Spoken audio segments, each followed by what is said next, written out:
எல்லாருக்கும் வணக்கம். நான் பெருசா பேசுறதுக்கு எதுவும் இல்லை, ஏன்னா இங்க இருக்கவங்க ரொம்ப நல்லா பேசிட்டாங்க. நான் நன்றி சொல்றதுக்குலாம் நிறைய இருக்கு. சார் கிளம்பிட்டாங்க, பாக்கியராஜ் சார். என்னுடைய மானசீக குரு பாக்கியராஜ் சார் தான். ஸோ அவங்க வந்து இருக்கிற ஃபங்க்ஷன்ல நானும் இருக்கிறது வந்து எனக்கு ரொம்ப பெருமையாக இருந்துச்சு. இப்போ ஓடிடி பிளாட்ஃபார்ம்ஸ்ல நீங்க எல்லாரும் நிறைய படங்கள் பார்த்துட்டு இருப்பீங்க, நிறைய கண்ட்ரி படங்கள் பார்த்துட்டு இருப்பீங்க, ஸ்பானிஷ், கொரியன் வந்து நிறைய எல்லாமே. ஸோ எந்த டைரக்டரையுமே வந்துட்டு கம்பேர் பண்ண முடியாத டைரக்டர் வந்து நம்ம பாக்கியராஜ் சார். அவர் படம் வந்துட்டு உலகத்தில் இருக்க எல்லா படத்துலையும் விட தனியாக தெரியக்கூடிய ஒரு படமா இருக்கும். ஸோ அவரை பார்த்ததுல எனக்கு ரொம்ப சந்தோஷம். இது ஏற்படுத்தி கொடுத்தது நம்ம உமாபதி சார்னால தான். உமாபதி சார் பற்றி சொல்லணும்னா எனக்கு அவரோட வீடியோஸ் நீங்க பார்த்துருப்பீங்க யூடியூப்ல. ரொம்ப அதிரடியா இருக்கும் அவர் பேசுறது. சார் பேசுறது மனசுல இருக்கிறது. அவர் நான் யோசிப்பேன், இவர் கேட்கிற கேள்விக்கு ஒரு செகண்ட் கூட யோசிக்காம சார் பதில் சொல்றாரு, இது எப்படி ப்ரிப்பரேட்டடா இருக்காரு அப்படிங்கிற மாதிரி யோசிச்சிருப்பேன். ஆக்சுவலா வந்து அவர் ஆக்ஷனும் அப்படிதான். எனக்கு கால் பண்ணி இது மாதிரி மூவி நீங்க பண்றீங்களான்னு கேட்டாங்க. பண்றேன் சார், நீங்க சொன்னீங்கன்னா கண்டிப்பா பண்றேன் சார் பண்ணி சொன்னேன். ஓகே வந்துருங்க, நாளைக்கு பண்ணிக்கலாம் அப்படின்ட்டாங்க. என்ன சார் நாளைக்கு அப்படின்னா, ஆமா நாளைக்கு போயிடலாம் பண்ணிடுவோம் அப்படிங்கிற மாதிரி சொல்லிட்டாங்க. எனக்கு ரொம்ப ஆச்சரியமா இருந்துச்சு, இது இவ்வளவு ஃபாஸ்டா இருக்காங்க சார் அப்படின்னு. ஸோ அதுக்கப்புறம் வந்து நன்றி சொல்லணும்னா சித்தர் தனியால்சன் சார், கோ ப்ரொடியூசர், அப்புறம் பன்ருட்டி ரமேஷ் குமார் சார், அப்புறம் Gowri Sridhar ma'am, thank you ma'am. அப்புறம் படத்தோட டைரக்டர் கிருஷ்ணவேல் சாருக்கு என்னோட நன்றி. விவேகா சாரோட லிரிக்ஸ்லாம் வந்துட்டு கேட்கும்போது எவ்வளோ நல்லா இருந்துச்சு, thank you sir. Music director sir வந்து பேசுனது கூட நல்லா இருந்துச்சு, அவர் பாட்டும் நல்லா இருந்தது, அவர் சார் பேசுனது கூட ரொம்ப நல்லா இருந்தது, தேங்க்யூ. ஃப்ரெண்ட்ஸ் அண்ட் ஃபேமிலிஸ் வந்திருக்காங்க எனக்கு. My friends, my close friends Senthil and Sundar வந்திருக்காங்க, தேங்க்யூ ஃப்ரெண்ட்ஸ். அவங்க சின்ன வயசுலேருந்து ஃப்ரெண்டு எனக்கு. ஸோ அவங்களை சொல்லணுங்கிற ஒரு ஆசை, வேற ஒன்றும் இல்லை. அப்புறம் எல்லாருக்கும், டியர் ரிப்போர்ட்டர்ஸ் எல்லாருக்கும் என்னோட உங்களோட விஷஸ் அண்ட் பிளெஸிங்ஸ் வேணும்னு நான் கேட்டுக்கிறேன். நானும் ரிப்போர்ட்டர் ஆகணும்னு ட்ரை பண்ணேன், என்னன்னு தெரியல, என்னால் ஆக முடியல. முக்கியமாக வந்து Jeeva today, YouTube routers, Kumaravel sir எல்லாருக்கும் என்னோட தேங்க்ஸ் சொல்லிக்கிறேன். இது எல்லாத்தையும் ரெடி பண்ணி எனக்கு வந்து பண்ணது வந்து மிஸ்டர் மதுரை வாசகலையன் ப்ரொடியூசர் அவர்கள், அவருக்கும் என்னோட விஷஸ் சொல்லிக்கிறேன். Thank you every one, thank you. அனைவருக்கும் வணக்கம். மீடியா, பிரஸ், ஃப்ரெண்ட்ஸ், ஃபேமிலி, மேடையில் இருக்கிற எல்லா பெரியவங்களுக்குமே எங்களுடைய வணக்கம் அண்ட் நன்றி. எங்களோட இந்த படத்துக்கு ஆதரவளிக்க வந்த எல்லாருக்குமே பெரிய பெரிய நன்றி, எல்லா சீஃப் கெஸ்ட் எல்லாருக்குமே. எனக்கு இந்த படத்துல வந்து இவ்வளவு ஒரு பெரிய ஆப்பர்ச்சுனிட்டியை பண்ணி கொடுத்த உமாபதி சாருக்கு தான் நான் இந்த தருணத்துல வந்து ஒரு மிகப்பெரிய நன்றி சொல்லணும். ஏன்னா ஃபர்ஸ்ட் லைன் தயாரிப்புல வெளிவந்த ஒரு முதல் படம் இது. ஜஸ்ட் ஒரு ட்ரைலர் தான், இன்னும் மெயின் பிக்சர் நிறைய இருக்கு அப்படின்ற மாதிரி ஃபர்ஸ்ட் லைன் தயாரிப்புல இன்னும் நிறைய படங்கள் வரப்போகுது. ஸோ இந்த படத்தோட டைரக்டர் கிருஷ்ணவேல் சாருக்கும் என்னுடைய நன்றி.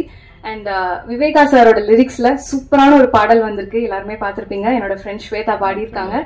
ஸோ இந்த மாதிரி படங்களுக்கு உங்களுடைய ஆதரவு கொடுக்கணும் அப்படின்னு கேட்டுக்கிறோம். ஏன்னா ஒரு டிஃப்ரெண்டான அட்டெம்ப்ட்ல இந்த படம் பண்ணியிருக்கோம், ஒரு ஸ்ட்ராங்கான மெசேஜ் கன்வே பண்ணியிருக்கோம், நிறைய ஸ்ட்ரகிள்ஸ் தாண்டி இந்த படத்தை ரிலீஸ் பண்றோம். அண்ட் சார் சொன்ன மாதிரி எல்லா ஆர்டிஸ்டுக்குமே ஃபேம் அப்படின்றதுதான் எல்லாருமே எக்ஸ்பெக்ட் பண்ணுவாங்க. நாங்க என்னதான் எங்களோட முகத்தை காட்டாம நடிச்சிருந்தாலும் இந்த படம் வெளிவந்ததுக்கு அப்புறம் நிறைய பேர் நிச்சயமா எங்களை பாராட்ட போறாங்க. இந்த படம் ஒரு மிகப்பெரிய ஒரு வரவேற்பை பெற்றுக் கொடுக்கும் அப்படின்றது நானும் சரி, என்னோட கோ ஆர்டிஸ்டும் சரி ஒரு எக்ஸைட்டடா வெயிட் பண்ணிட்டு இருக்கோம் இல்லையா. என்னதான் நம்ம வந்து முகம் காட்டாம நடிச்சாலும் நிச்சயமா சார் ட்ரெஸ் கோட், ஆமா இது வந்து கோஇன்சிடென்ட்டா தான் அமைஞ்சது. எல்லாருமே பிளாக் ரெஜிஸ்டர் பண்றாங்க. சோ அங்கேயே எங்களோட படத்தோட யூனிட்டி உங்களுக்கு தெரியும் நினைக்கிறேன். சோ நிச்சயமா தியேட்டர்ல போய் பாருங்க, இந்த மாதிரி நிறைய படங்களுக்கு ஆதரவு கொடுங்க. Thank you so much, thank you. இயக்குனர் தான் வர்றது ரெடியா இருந்தாரு, ப்ரொடியூசர் ஆகிட்டாரு அப்படின்னு சொல்லிட்டு உங்களுக்கு அது சரி இல்ல, யார் எப்படி இருப்பாங்க என்ன சொல்ல முடியாது, எப்ப எது வெளிப்படுதுன்னு சொல்ல முடியாது. நம்ம ரொம்ப சாதாரணமா நினைப்போம். என்னுடைய தயாரிப்பாளர் ஒருத்தர் தூரம் நின்று வச்சு படத்தினுடைய தயாரிப்பாளர் நஞ்சப்பன் அப்படின்னு சொல்லி, அவர் ஊர்ல அவங்க காய்கறி கடை வச்சிருந்தாரு, ஹோட்டல் வச்சிருந்தாங்க. அவங்க அம்மா தான் காய்கறி வியாபாரத்துல இருந்தான் ஒவ்வொன்றா பண்ணி அவரை ஓரளவு கொண்டு வந்து கடைசியில் அந்த அம்மா கஷ்டப்பட்டு சம்பாதிச்ச காசு பூரா இங்கே எடுத்து வந்து படம் எடுக்கிறேன்னு சொல்லி விட்டாரு.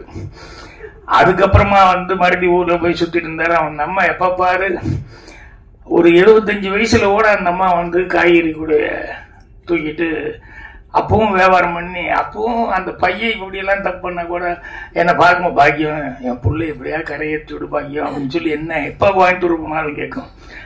அவருக்கு படிப்பெல்லாம் கிடையாது. நாடகம் போடுற கலைதந்த நாளைக்கு காணிக்கை நாடகம் மன்றம்னு ஒரு நாடகம் மன்றம் வச்சுட்டு அதில் மறுபடியும் நாடகம் பண்ணா ஊர் ஊராக போய் நாடகம் போட்டுக்கிட்டு அப்புறம் சினிமாலையும் காசு விட்டு அப்புறம் அவ்வளவு படிப்பு இல்லை ஒன்றும் இல்லை. அந்த அம்மா வந்து அவ்வளவு கேட்குறாங்களேன்னு சொல்லிட்டு சரி கரையேற்றி விடணும்னு சொல்லி சரி வாங்க அப்படின்னு சொல்லி தான் அவருக்காக தூரம் நின்று போச்சு பூஜை போட்டேன். அவருக்கு படிப்பு இல்லை, எந்த நாலேஜ் இல்லை, ரொம்ப இதாக இருக்கும். நான் டிஸ்கஷன் உட்காந்துருப்பேன், பசங்களோட உட்காந்து டிஸ்கஷன் பேசிட்டு இருக்கும். எல்லா அசிஸ்டண்ட்டும் ஒரு 6-7 பேர் எதிர்த்தாப்புல வரிசையாக உட்காந்துருப்பாங்க. ஏதாவது நல்ல சீன் ஒன்று பேசிட்டு இருக்கும்போது இப்படி பார்த்தா ஒவ்வொருத்தரும் ஏதோ அப்படிமா அப்புறம் அப்படியே நிறுத்திக்குவாங்க. என்ன சீனுக்கு ரியாக்ஷனே இல்லை, ஒவ்வொருத்தரும் எங்கேயோ கதவு கிட்ட பார்க்குறேன் என்ன அதுன்னு சொல்லிட்டு பார்த்தா இங்க இருக்கிறவங்க ஒவ்வொருத்தரும் ரியாக்ஷன் கதவு கிட்ட எட்டி பார்த்தா அவர் நஞ்சு பண்ணிட்டு இருப்பாரு. என்னன்னா மத்தியான சாப்பாட்டுக்கு என்ன வேணும், ஏன்னா எங்கிட்ட நேரடியாக கேட்டால் நான் கத்துவேன், டிஸ்கஷன் இருக்கும்போது இதுதான் முக்கியமான திட்டுவேன்னு சொல்லிட்டு இவர் வந்து அந்த கதவை லேசா திறந்துக்கிட்டு அங்க இருக்கிற ஒவ்வொரு அசிஸ்டன்ட்கிட்டையும் என்ன அப்படின்னு சொல்லி கேட்பாரு. ஒருத்தர் இப்படிமா, இன்னும் கோழியா, ஒருத்தர் இப்படிமா, மீனா, இது மாதிரி எல்லாம் சிக்னல் பண்ணிக்கிட்டு இருப்பாங்க மத்தியான சாப்பாட்டுக்கு. இதை கண்டுபிடிச்சிட்டு பிடிச்சி கத்துன்னு கத்துனேன். இல்ல நீ வேலையிலேயே இருந்துருப்ப, அவங்களுக்கெல்லாம் பசிக்கும் இல்லன்னு. இவர் என்ன ஒரு சிக்கல்ல மாட்டி விட்டாரு. என்னன்னா அந்த படத்தை விற்கும் போது வந்து ஒருத்தர் கொடுத்துட்டோம்னா இன்னொருத்தர் கொடுக்க கூடாது. இவர் வேற எங்கேயோ வியாபாரம் பண்ணும்போது எஃப்எம்எஸ் வித்துட்டாரு. அந்த படத்தை ஓவர்சீஸ் கொண்டு போய் ஒருத்தர் கொடுத்துட்டாரு. அப்ப இவரை கூப்பிட்டு என்கிட்ட என்னங்க உங்க ப்ரொடியூசர் இப்படி பண்ணிட்டாரு, என்னன்னா இப்படி ஓவர்சீஸ் இப்படி வித்துட்டாரு அப்படின்னு சொன்னோன்னு எனக்கு ரொம்ப என்னடா இப்படி போய் மாட்டிக்கிட்டு வந்துட்டு விஷயம் தெரியாம ஏதாவது பண்ணிட்டாரு, இல்லைங்க அவர் படிப்பு இல்லை எதார்த்தமா தெரியாம பண்ணிட்டாரு அப்படி அப்படின்ட்டு. இல்ல என்னதான் இருந்தாலும் அவர் வந்து இங்க வர சொல்லுங்க, தெரியாம பண்ணிட்டாங்க சொல்லுங்க அப்படின்னு. அப்புறம் இங்கிருந்து அவர் அவர் அனுப்பிச்சுட்ட போங்க சாரி சொல்லிட்டு வாங்கன்னு. இவர் போனோடனே அங்க கேள்வி கேட்டுருக்காரு, என்னன்னு இதுக்கு என்ன கூப்பிட்டு விட்டீங்கன்னு. இந்த மாதிரி ஓவர்சீஸ் நீ எப்படி விற்கலாம், ஓவர்சீஸ் விற்கக்கூடாது, ஏற்கனவே கையெழுத்து போட்டு கொடுத்துட்டியா அப்படின்னு. இவர் ஓவர்சீஸ்னா என்னன்னு கேட்டிருக்காரு. ஓவர்சீஸ்னா கடல் கிடந்து போறது அப்படின்னு உடனே ஒரு கேட்டிருக்காரு. கரெக்டா சொல்லுங்க. கரெக்டா தான் ஏன் சொல்றேன், ஓவர்சீஸ்னா கடல் கடந்த நாடுகள் அப்படின்னு. இப்ப நான் எதுக்கு வித்தேன்னு சொல்லி என்ன கூப்பிட்டு வந்தீங்க, ரஷ்யாவுக்கு வித்திருக்கேன், ரஷ்யாவுக்கு தர வழியா போலாம் தெரியுமா அப்படின்னு. இந்த ஆள் கம்யூனிஸ்ட் கட்சியில் இருந்தாரு, அதனால இதெல்லாம் தெரிஞ்சு வச்சிருக்காரு.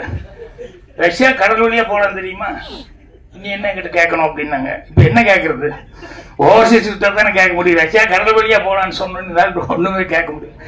அந்த மாதிரி அப்புறம் போயிட்டு வந்து என்ன மன்னிப்பு கேட்டீங்க, இல்ல எல்லாரும் எங்கிட்ட மன்னிப்பு கேட்டாங்க அப்படின்னு.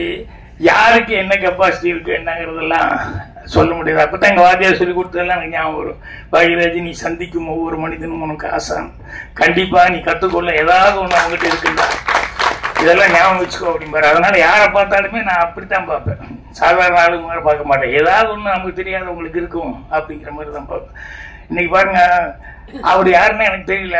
சினிமா வந்து முதல்ல காமெடி. அது என்னன்னா அவருக்கு அந்த கிருஷ்ணவேல் அவர்கள் வந்து யார்கிட்டையும் வேலை பார்க்கல அப்படின்னாரு. சரி, சுயம்பு அப்படி நிறைய பேர் வர்றதுக்கான வாய்ப்பு இருக்கு, சினிமாவில் நிறைய பேர் அப்படி இருந்திருக்காங்க அப்படின்னு. அதை விட அடுத்தது சொன்னது சினிமா இப்படி மாறி போச்சு அப்படின்னு எனக்கு ரொம்ப என்னன்னா, விவேகா பாடலாசிரியர் அவரு இவரை பத்தி டைரக்டர் பத்தி ஏதோ கேட்கறேன் நான். அவருடைய நீ யாருக்கிட்ட வேலை பார்த்தீங்கன்னு கேட்டு அப்புறம் நானே இப்பதான் அவரை பாக்குறேன் டைரக்டர் விவேகா. ஏங்க நீங்க படத்துல பாட்டு எழுதுனீங்கல்ல அப்படின்னா, ஏன்னா இப்பெல்லாம் யார் கூட பாடுறாங்கன்னு தெரியாது. அந்த மாதிரி மியூசிக் கூப்பிடுவாரு, பாட்டு பாட சொல்லுவாரு, எந்த படம்னு கூட தெரியாத அளவுக்கு பாடிட்டு போயிடுவாங்க. அப்படி இருக்கிறது ஓகே. பாடலாசிரியர் டைரக்டே மீட் பண்ணாம எப்படி இப்பதான் மீட் பண்ணான்னு என்னன்னா, இல்ல போன்லயே பேசிக்கிட்டோம், போன்லயே என்ன நான் ரொம்ப அட்வான்ஸா போயிடுச்சுப்பா சினிமா அப்படிங்கிற அளவுக்கு. அப்பதான் ஒன்னொருத்தர் சொல்றாரு, படமெல்லாம் ஓடணும் அப்படின்னா இப்படி எல்லாம் இருந்தா நல்ல கதை இப்படி கிடைக்கும். ஏன்னா எல்லாரும் கலந்து பேசி பண்ண வேண்டியது. அது சொன்னோன்னே ரொம்ப அட்வான்ஸாக இருக்குது அப்படின்னு நினச்சிட்டேன். உமாபதி அவர்கள் இந்த படம் வந்து அவர் கண்டிப்பாக, ஏன்னா அவருக்கு வந்து எனக்கு நான் சொன்ன மாதிரி நிறைய விஷயங்கள் அவர்கிட்ட ஏதாவது கேட்டாலும் ஃபிங்கர் டிப்ஸில் வச்சுட்டு சொல்லுவார். தெரியலன்னா கூட உடனே தெரிஞ்சுக்கிட்டு உடனே ஃபோன் பண்ணி பேசுவார். அவர் அந்த அளவுக்கு இதானவர். அவர் வந்து இப்போ சினிமா எடுத்திருக்காரு அப்படின்னு சொன்னோம்னா ரொம்ப யோசனை பண்ணி அடுத்த மைல்களை தொடரணும் அப்படிங்கிறது அவருடைய டார்கெட்டாக இருக்குது. அதை தொட்டுட்டாரு. அதுக்கு என்னுடைய வாழ்த்துக்கள். அதோட அந்த பழைய ஃப்ரெண்ட்ஷிப் கூட வேலை பார்த்த ஒரு வெடுக்கூடாட்டு ஃபோட்டோகிராஃபர் அவரையும் கூப்பிட்டு ஒரு ப்ரொடியூசராக வந்து பண்ணியிருக்காரு பாரு. அதனால் அந்த நட்பு அப்படிங்கிறதும் விடக்கூடாது அப்படின்னு பண்ணிட்டுருக்காரு. அதனால் கூடிய சீக்கிரமே அவர் கனவு கண்டிருக்கிற அந்த இயக்குனர் அதுக்கும் வர்றதுக்கு அட்வான்ஸாக வாழ்த்துக்களை தெரிவிச்சுக்கிறேன். நிறைய உமாபதி பற்றி பேசுறத கேதர் பண்ணணும்னு நினச்சிக்கிட்டு வந்தேன். அவர் எதுக்கு சொல்ல வந்தேன், அவர் இந்த யூடியூப் ப்ரொட்டஸ்ட் அவருக்கு ஆர்மாலே என்ன கோபம் தெரியல. நல்லா நடிச்சா உடனே சினிமாவுக்கு வந்துடணும், ஆட்சிக்கு கொடுத்துடணுமா, நாட்டை கொடுத்துடணுமான்னு அந்த கோபத்தை கூட என்னையும் வேற ஜாயின் பண்ணிட்டாரு. பாக்யராஜ் நடிக்கிறாரு அப்படின்லாம் சொல்லி நான் ஏற்கனவே ஒரு தடவை கூப்பிட்டது என்னவோ பர்த்டேக்கு வந்து ஒரு வாழ்த்து சொல்லுங்க அப்படின்னு சொல்லி கூப்பிட்டாங்க. அங்கே போய் நான் பேச ஆரம்பிச்சோடனே உடனே வந்து அடுத்த நாள் பத்திரிக்கை எனக்கு தெரியும் எப்படி தலைமை செய்து நம்மளை தான் கொண்டு விடுவாங்க. பாக்யராஜ் தாக்கு விஜய்க்கு குடும்ப அரசியலை பற்றி எப்படி நீ பேசலான்னு சொல்லி பாக்யராஜ் தாக்குன்னு ஏன்னா டாபிக் அப்படி தானே போடுவாங்க. அந்த மாதிரி இப்போ இவர் வந்து யூடியூப் அவர் வந்து அவருடைய அரசியலில் வந்து என்னையும் சேர்த்து ஜாயின் பண்ணிக்கிட்டாரு.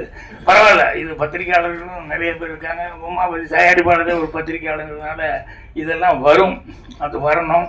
அப்புறம் இந்த ஜீவா அவரு கூட நல்ல விஷயங்கள் பேசினார். ஸோ நான் அதுக்கப்புறமா வந்து கேசட் வாங்கி அவர்கிட்ட என்ன இதுன்னு பார்த்துக்கிறேன். இப்போ அவசரமாக போகிறதுனால தயவுசெய்து யாரும் தப்பாக நினைக்க வேண்டாம். இன்னும் விவேகா எல்லாம் பேச வேண்டியது. ரொம்ப சந்தோஷம். மீண்டும் எங்க படம் சக்ஸஸ் ஆகணும். சக்ஸஸ் ஆனதுக்கப்புறம் ஏங்க கீழே இருந்தீங்க, நீங்கள் மேலே வாங்க. நீங்கள் மேலே வந்தாச்சு. நீங்கள் என்னுடைய மனமார்ந்த வாழ்த்துக்கள் தெரிவிச்சுக்கிறேன். நன்றி, வணக்கம்.